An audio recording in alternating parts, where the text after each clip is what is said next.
Hello and a very warm welcome to CIET NCERT's special live phone-in interactive program. My name is Tanvi Khurana and this is a series on Cyber Jaagrookta Diwas. The title of this discussion is Maximizing Benefits, Minimizing Risks in Digital World.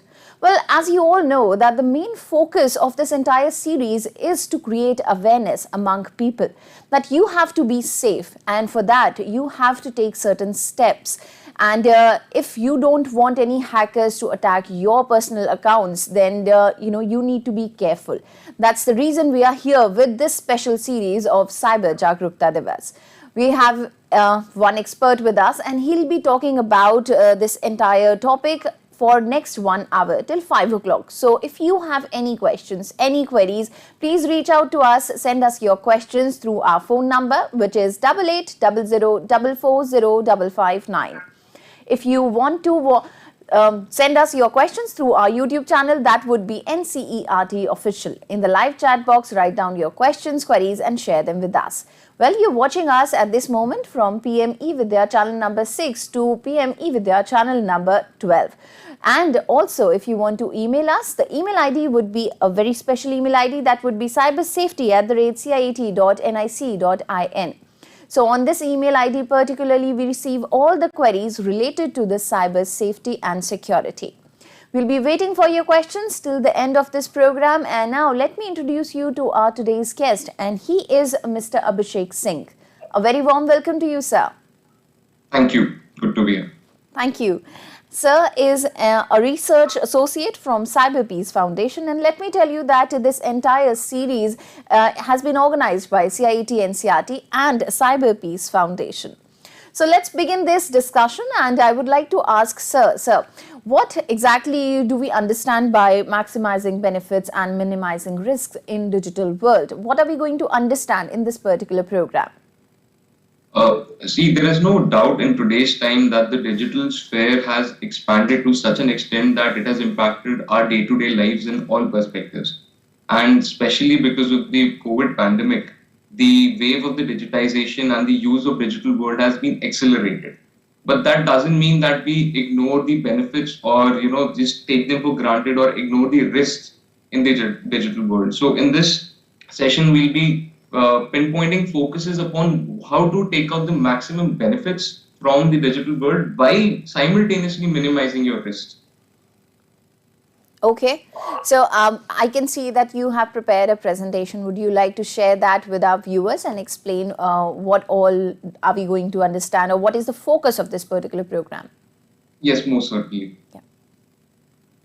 So as we're talking about maximizing benefits and minimizing risk, we all would agree, and I'm sure all the viewers would also agree, that anything we do in today's time, whether it's a professional task, it's a personal task, the main culmination of the target is between benefits and the risk. When the benefits outweigh the risk, then the project or the move is good. But if the risks are high and the benefits are low, it is considered to be a bad move or a bad plan. And this is the basis since for all the decision making also in regard to humans. Now, coming in special regard to the digital world, we all are very fascinated and moved by the technology. In today's time, we have students from school who are building apps and getting into the innovation part.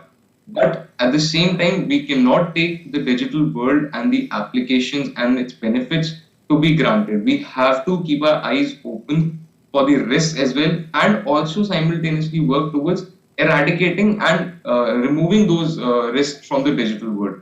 So as we move ahead, let's just take a very brief overview of what the digital world is. Digital world, a world connected by devices which are bound by technology. Now these devices are all your devices, ranging from your laptops, your tablets, your cell phones, your computers. All our students would definitely agree with this. During the COVID pandemic, the wave of online studies, the distant learning study program for various schools has taken the expansion of digital world to the remotest part of our country. Now, coming down to what examples are there of the digital world despite of the real world. Firstly, playing video games. Now, I'm sure all of our viewers of the school of the younger age would definitely agree to the fact that playing video games is a part of digital world. This has been a part of the digital wave ever since the starting of the digital wave since 1960s. But in today's time, due to the online connectivity and easy availability of good networks, has made it easy for Indian population to play video games online on their devices. Second point is watching your videos. A video in now in any regard can be taken in two perspectives. One would be entertainment and the second would be learning. The entertainment based videos are primarily our own interests, what we would like to see, what we would like to learn. So these entertainment videos can also include your hobbies, your pastime like on the OTT platforms or funny videos over the YouTube and such. However, coming down to your learning videos play a very critical and essential role in the digital world because a learning video will be imparting knowledge to many viewers across the net. And as we know that internet has no boundaries, so anybody can view the video from any point in the globe or any place in the world. So the learning videos need to be of should be verified properly and should have the content of the knowledge which is completely correct and true, because posting wrong facts or the wrong thoughts in on such learning videos actually leads to misinformation and lack of awareness, and sometimes awareness regarding the wrong aspect. So watching videos, although seems very heartwarming and time filling, but the aspect of entertainment and learning has to be kept together, and the fine line between the two needs to be considered every time, because entertainment, you'll see something, laugh about it, you might forget about it. But once you talk about a learning video, if you learn something wrong and impart it somewhere, the magnitude of that can be devastating. Now coming down again, studying online. Studying online is another part with which, as I mentioned earlier, all the viewers would agree, and I'm sure this has made the application of studying online has made it easier for the students to learn and read during the COVID pandemic, and has also allowed them to understand that the barriers of knowledge and education is not only confined to the school, but a school is anywhere you can start learning. Then coming down to your banking activities. In today's time, we have seen that India is growing at a very fast pace in the digital economy. And in the digital economy, the major role is played by banking activities, which have now actually been shifted to your phones or your gadgets. In today's time, you do not need to go and visit the bank, stand in long queues to complete your banking activities or facilitate your banking activities. In today's time, everything is done by a click on your phone. But this ease of human effort and time saving should not be taken as a benefit only for granted. This benefit comes along with various risks. As we all know that in today's time, majority of the people are potential threats of phishing scams, wherein they're extorted of a lot of money on the false pretext of being a bank official or maybe some other authority. And then coming down to e-commerce. Banking facilities have actually in turn facilitated e-commerce in India, which has also resulted in strengthening the entrepreneurship and the innovationship spirit in the country, and especially among the youth.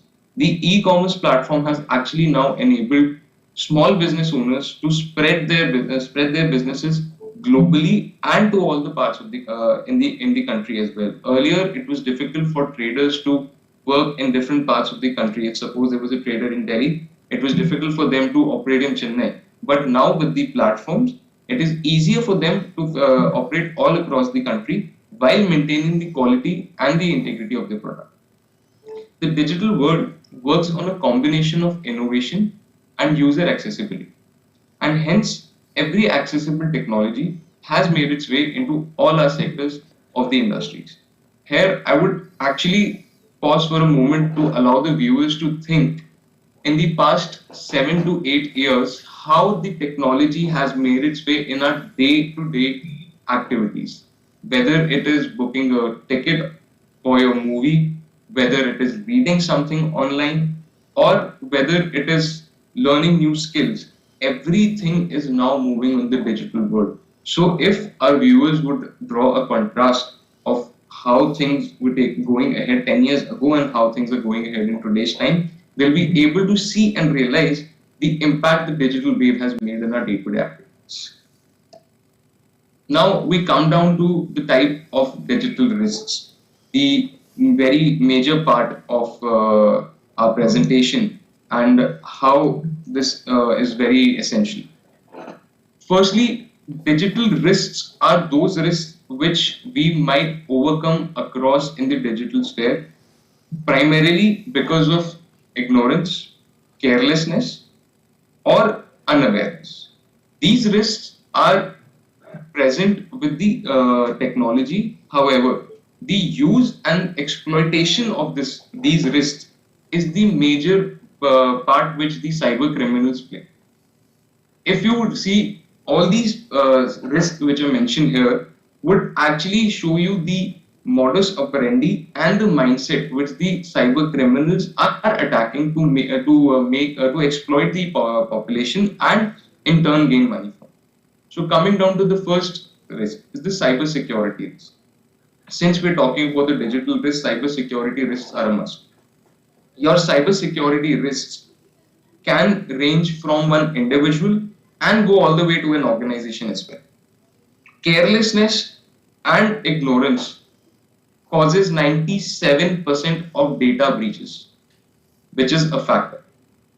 Let me give it a moment again to let this sink in. 97% of data attacks are caused because of human error.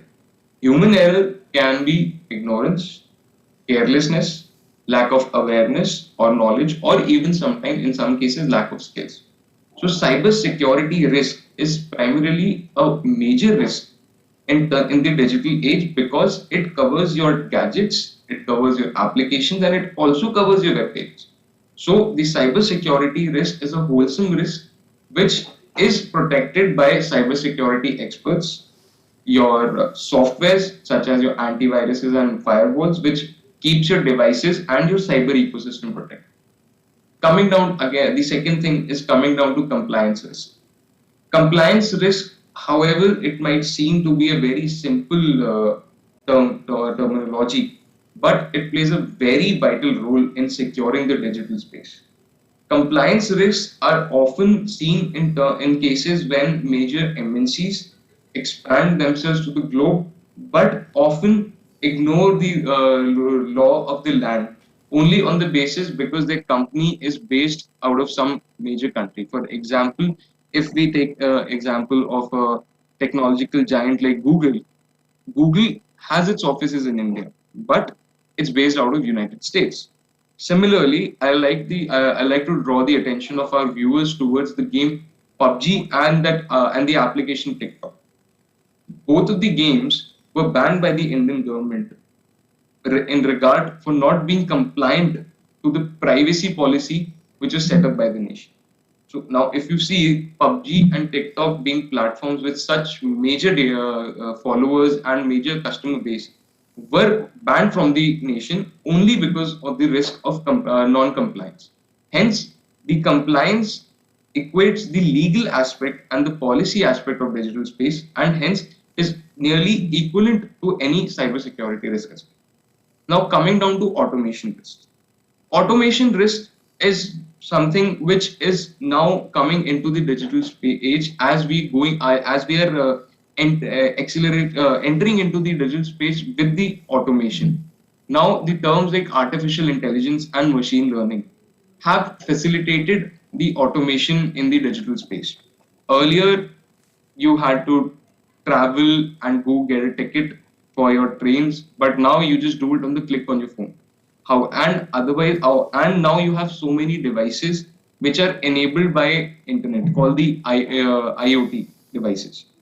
These devices work on heavy automation and heavy coding, but the main aspect is the human need and not the automated need. The end consumer of any product is the human. Hence, the end product should be incongruence to what the human needs desire. So over automation and under automation in any term or in any industry can lead to devastating results.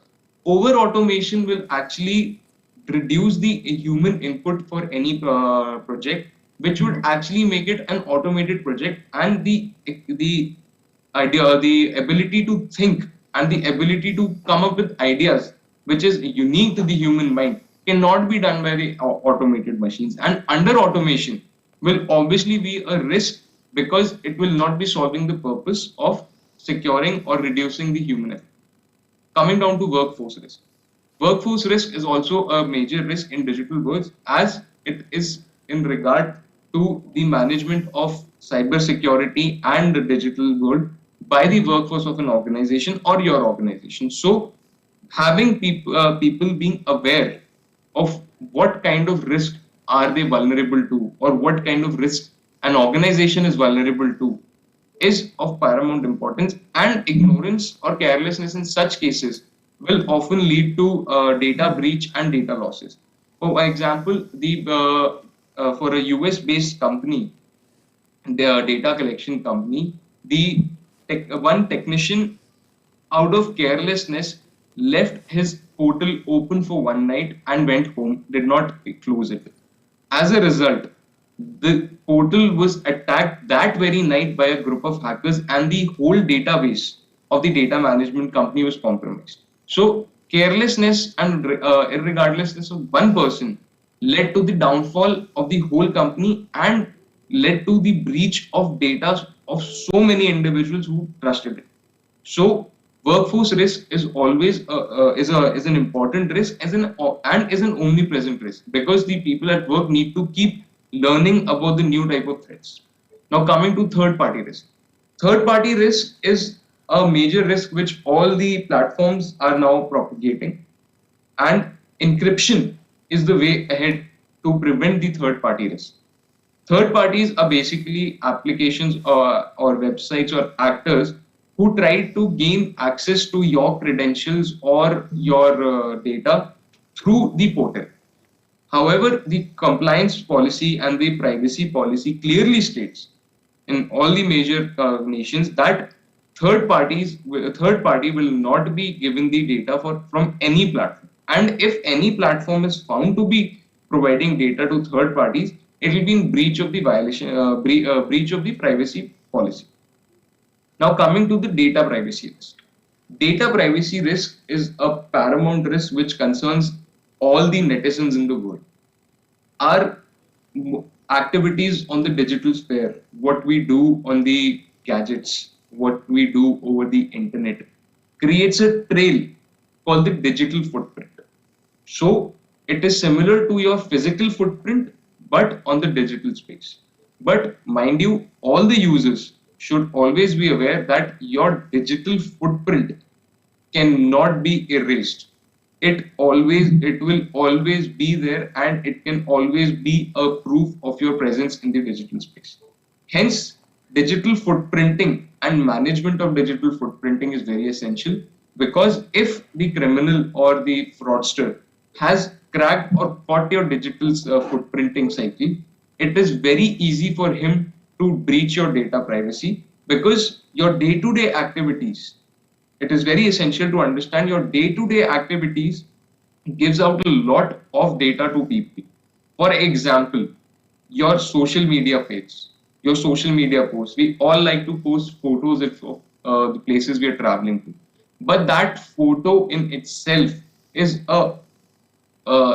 has a lot of data in it. For example, your name, your email address, which can be tracked through the social media account, then the location to which you're traveling to, which makes the other person aware that you might not be at your hometown, or you might be traveling to some place outside, thus making you vulnerable to unawareness again.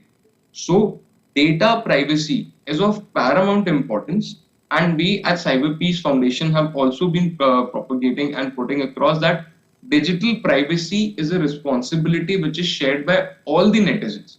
So maintaining digital privacy and helping people not and helping people into maintaining their digital privacy is our foremost responsibility as netizens on the digital space.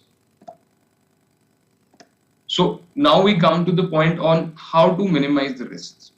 As I mentioned very briefly about the type of risks which are prevailing in the digital space. Firstly, secure computers, servers, and wireless networks. It is often seen that, especially young and the people of older age who are not very much savvy with the use of technology, often agree to services only because of convenience. They do not realize the intensity of the loss which can happen only because of one permission granted to the device.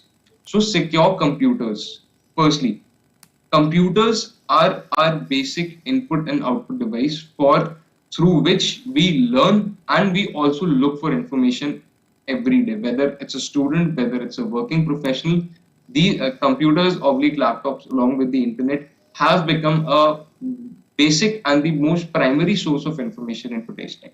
Hence, securing your computers is most essential, as if any hacker gets hold over your computer, he will have access to your digital footprinting over the internet, and apart from that, the data which you have stored over the over your device, which is of utmost privacy, and if leaked, can cause devastating issues.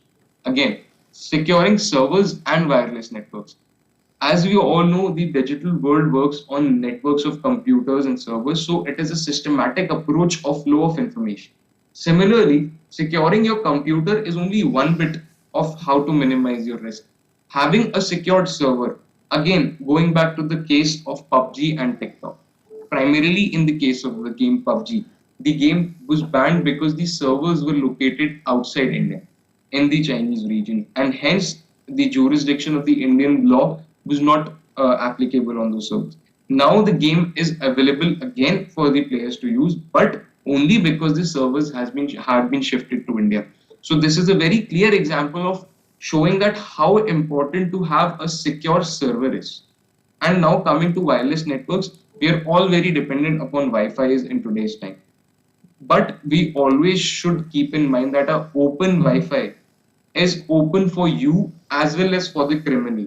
So if it is easy for a person to join an open network Wi-Fi, it is very easy for a criminal also to join that open network Wi-Fi. And since it is open and unsecured, the vulnerability and the chances of exploitation increase at least by 25%.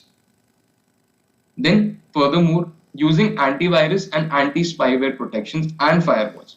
Digital privacy and data privacy is again a paramount concern, as mentioned earlier.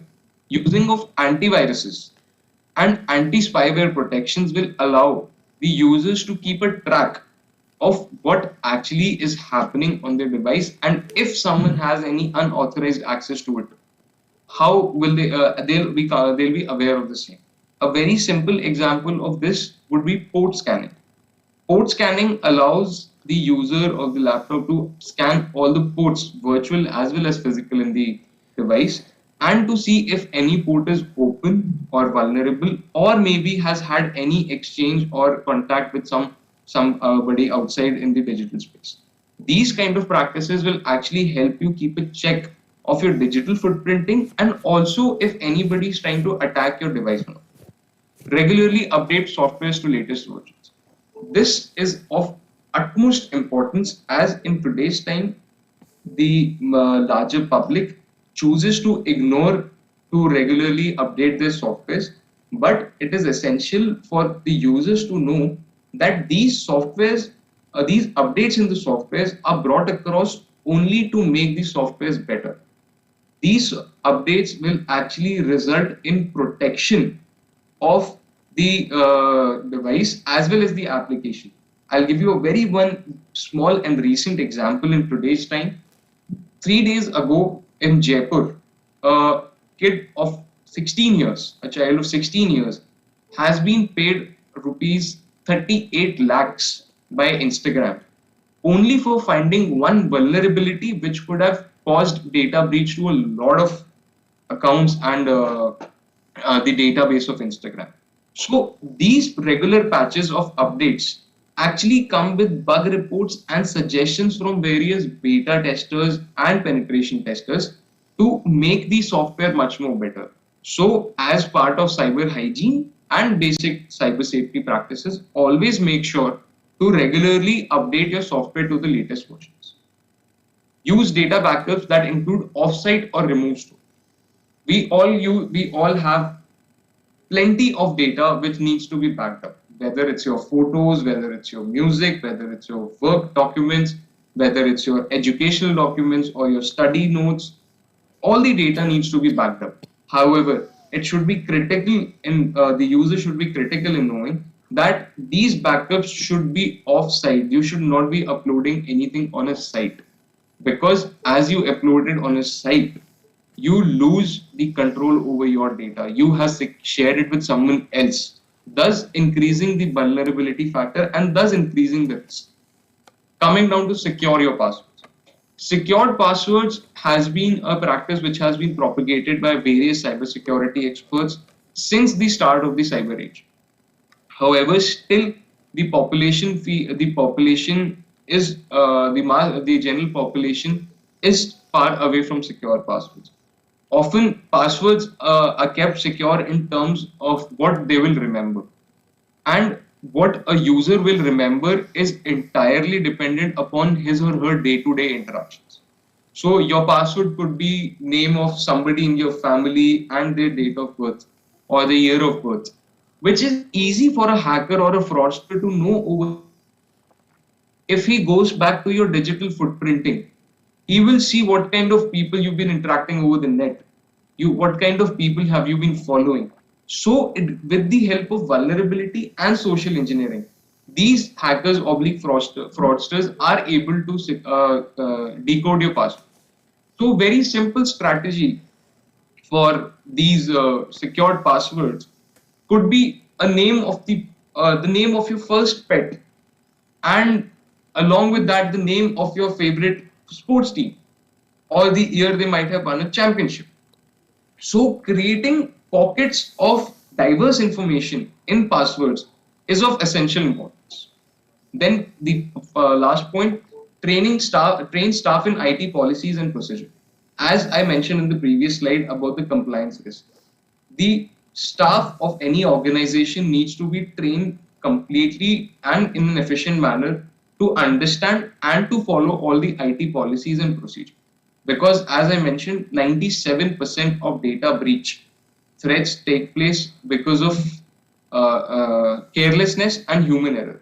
So training and skill development are two things which will actually help us to create a better staff in terms of policy and procedure, because non-compliance is in itself an issue, and unawareness on part of the staff is an even bigger issue. So if the staff is not aware of the policies and the procedure, they are bound to make mistakes.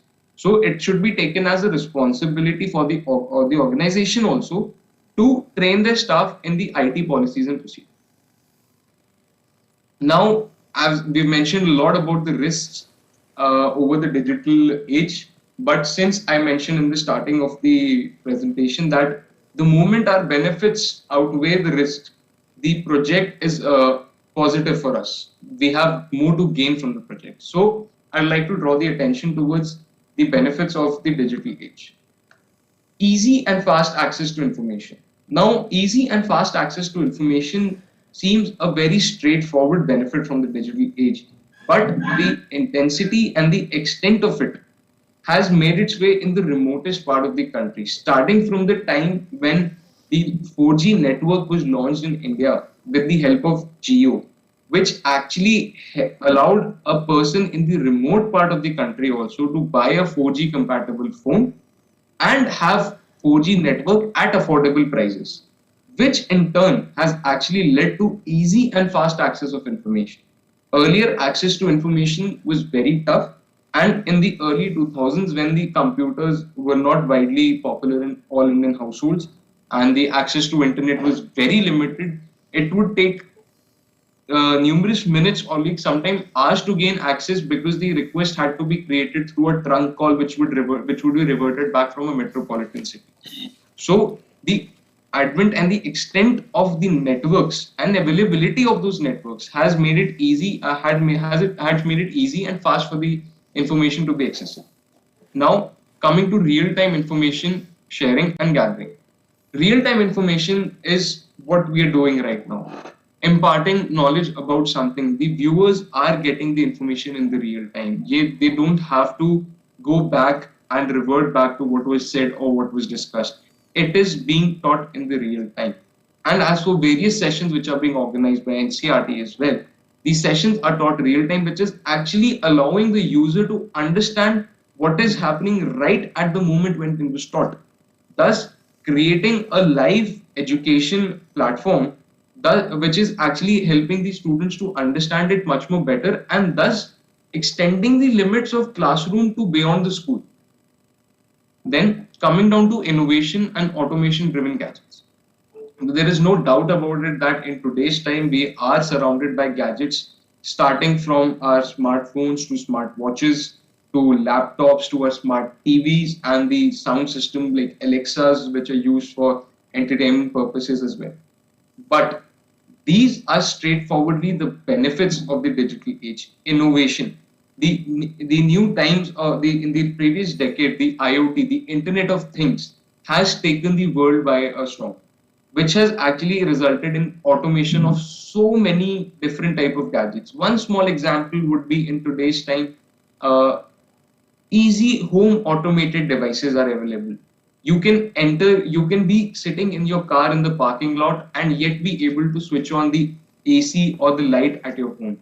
You might be stuck in the traffic somewhere, but you can switch on the geyser at your home.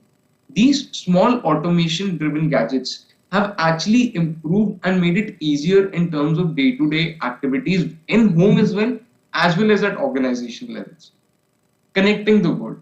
Connecting the world is primarily a big benefit from the internet, as it allows us to connect with the world in terms of learning and gaining information and also providing information for the world to see and to verify. Now, this connecting the world is also seen in terms of social media platforms where now you can be in connection, be connected to any celebrity, maybe in the West, as you live in India. So maybe for somebody who is into football, or they can be following Cristiano Ronaldo or Lionel Messi, sitting in India and in Delhi, and to see what kind of tricks or what kind of training they're undergoing. Similarly, connecting the world, the traveling across the world has also been made easier by terms of internet.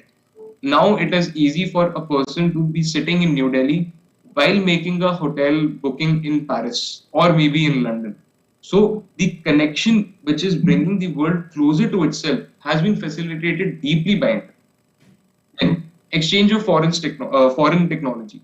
Exchange of foreign technology is again a sub-point or a follow-up point of connecting the world. As we now connect with companies in the US or in the UK, we open the doors of our nation to bring in new foreign technologies which is already applicable there.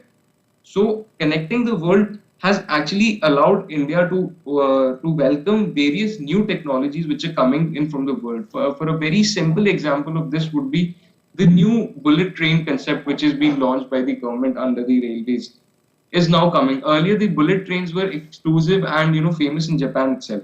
But now with new technology and the digital age coming in, such realities are now becoming possible. Such possibilities are actually now becoming realities in the times to come. New tangents of employments. New tangents of employments have been created in the digital age, as earlier the prime concern for employments was based on skilled people. Now, skilled people used to be sitting over somewhere in an office or in an industry and creating something, especially during the engineering wave and the mechanical boom of automation. That was the time where the products were driven on what is being created.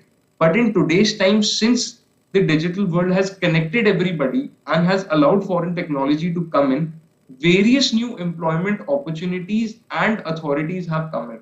For example, compliance authorities, data policy and privacy employment jobs, innovation jobs where various small innovations are now coming into umbrella of the big project which will impact the population at large, and new type of company stepping in.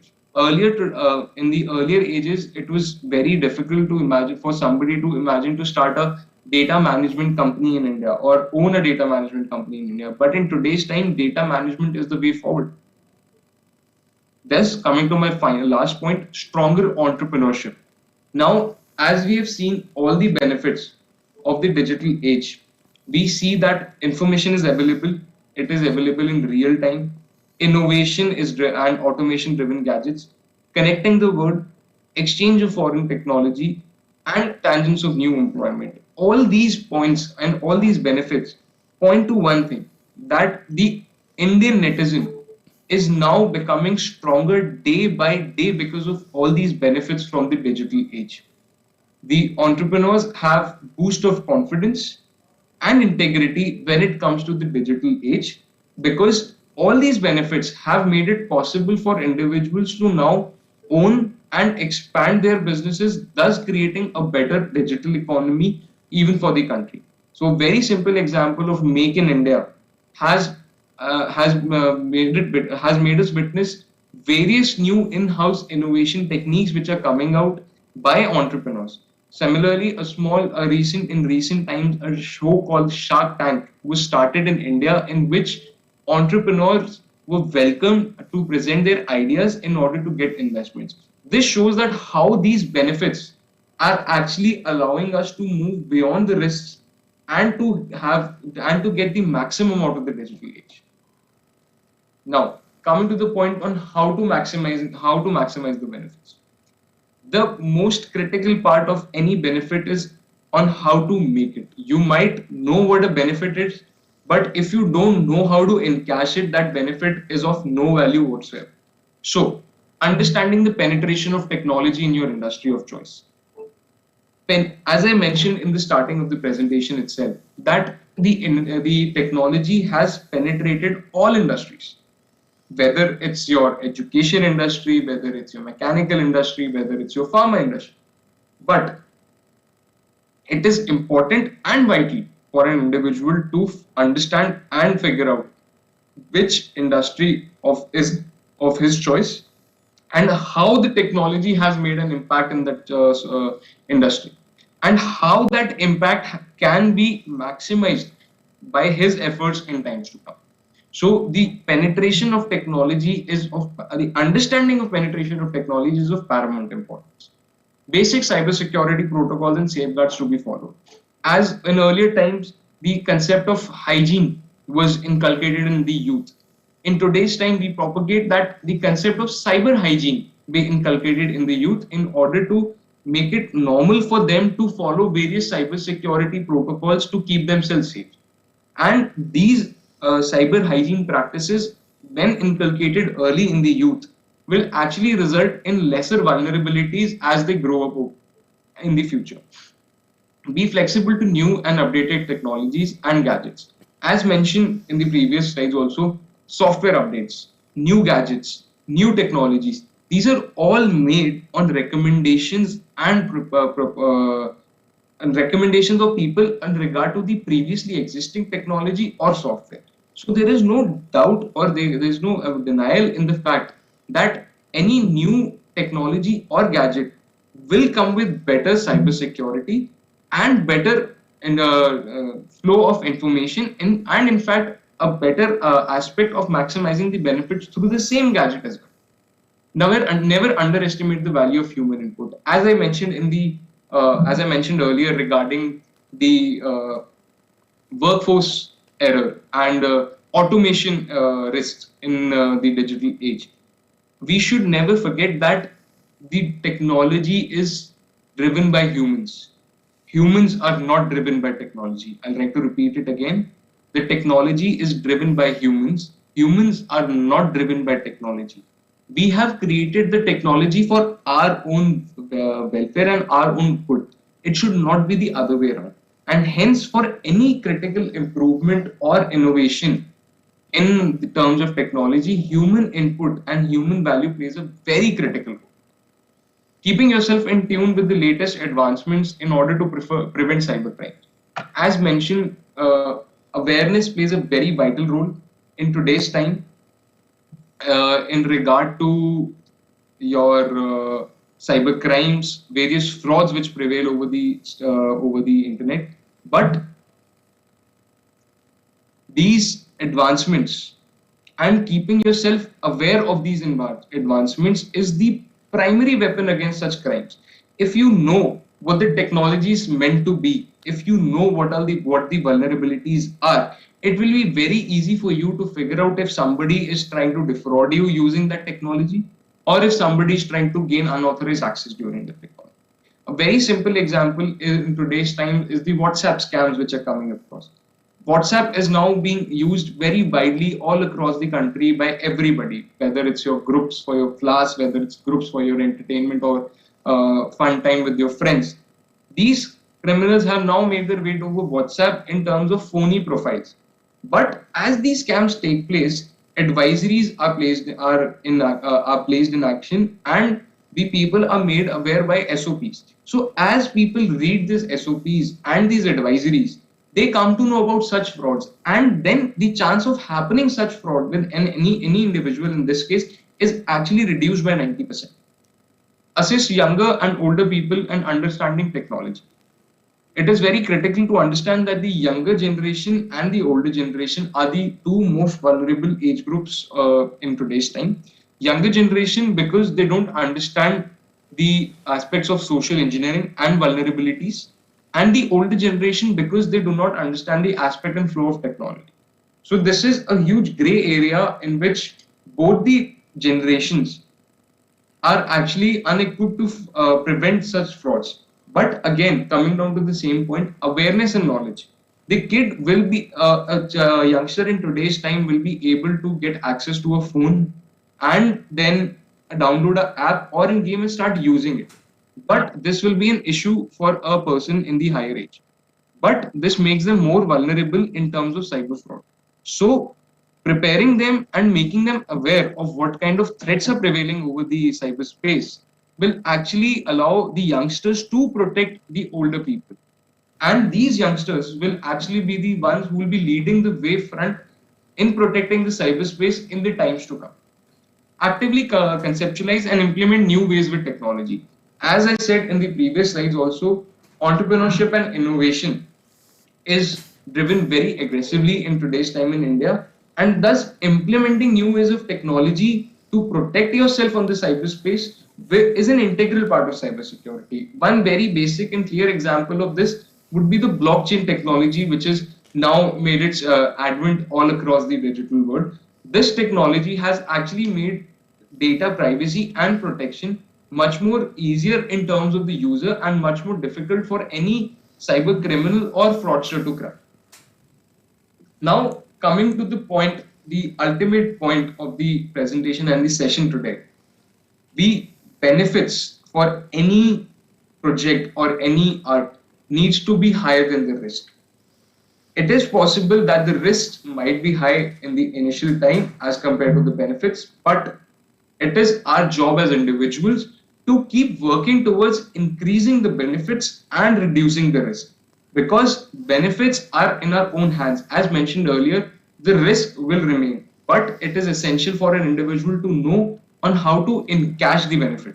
So the message out there to all the young viewers is learn to see the risks, never ignore them, and make the most out of the benefits you can.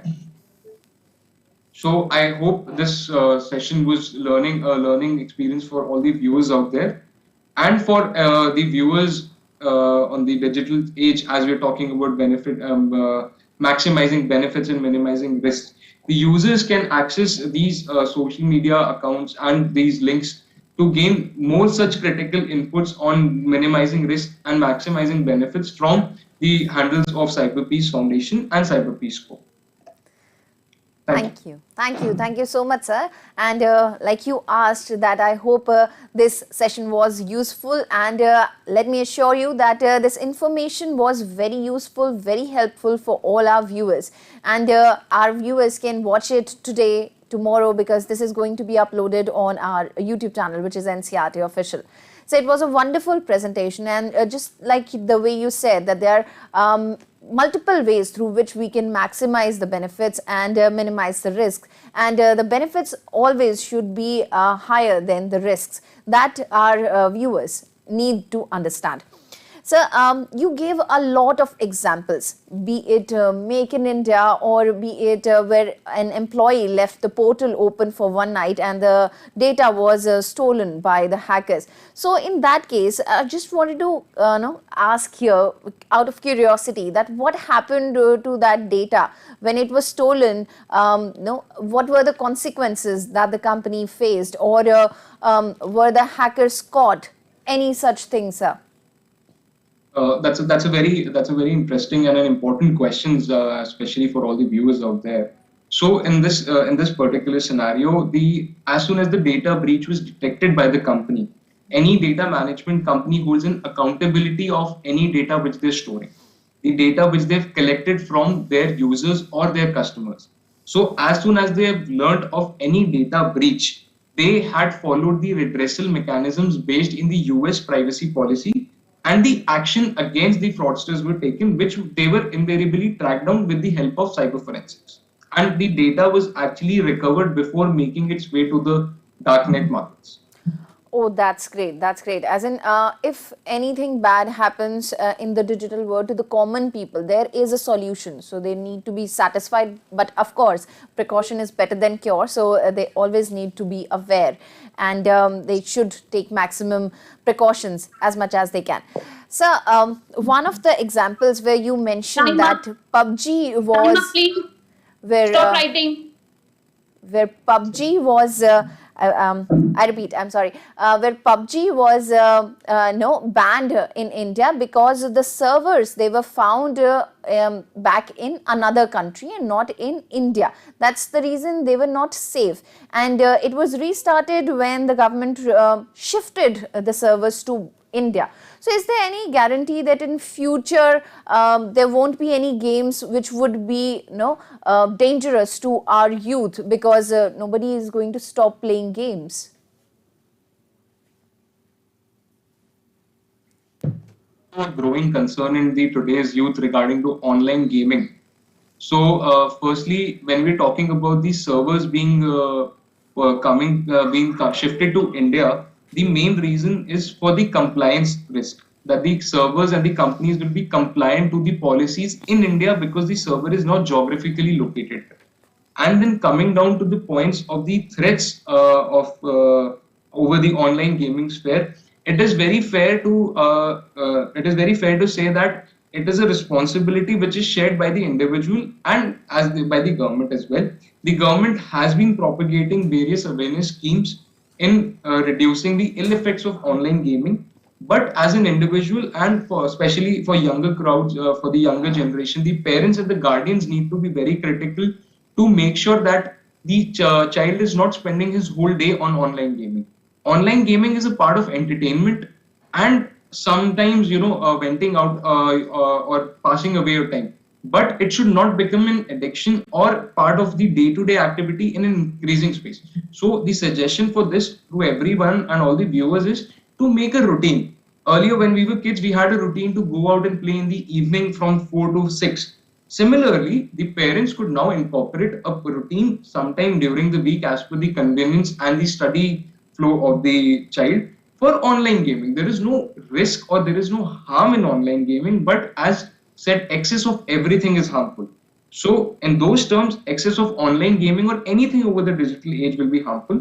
But for parents and guardians, if making a routine, a critical followed routine of online gaming and online activities, I don't see any reason why the children or the youth should be, scared or worried about their activities on the digital platform. Absolutely. So that's a wonderful advice to not just all our viewers, but especially parents who are going to keep a track of their child's online activity.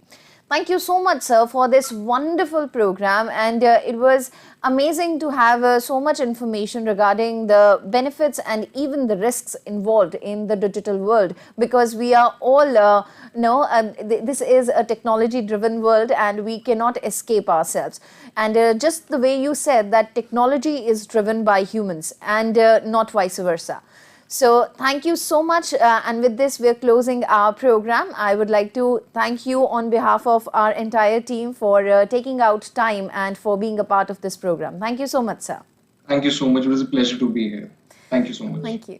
Thank you to all our viewers for watching this program. I really hope that you will take maximum benefit from this entire program. Please stay here, don't go anywhere. We're coming up with another special program of ours, that is Sahyog, and the title for discussion would be Effects of Working Parents on the Child's Development. Stay here, keep your questions ready, and keep on watching PM eVidya channels. I'm Tanvi Khurana taking a leave of you. Thank you once again. Namaskar.